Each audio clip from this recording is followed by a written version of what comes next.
saitlər hər ikisi də qalındırsa, deməli ahəng qanuna tabedir.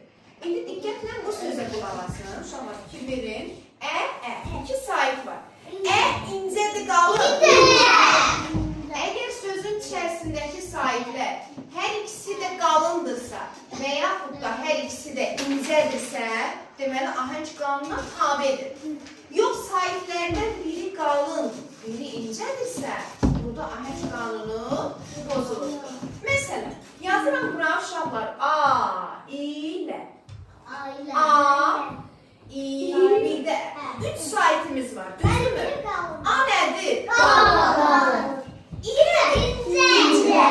Ədədir, düzdürmü? Biri qalındır, digəri incədir. Ahəng qanuna tabedir? Xeyr, tabe deyil.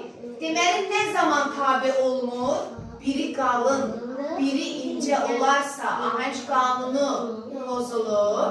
Yox, əgər hər ikisi də qalındırsa və yaxud da hər ikisi də incədirsə, ahəng qanununa pozulur, bəli, tabe olur. Aydındır? Bəli.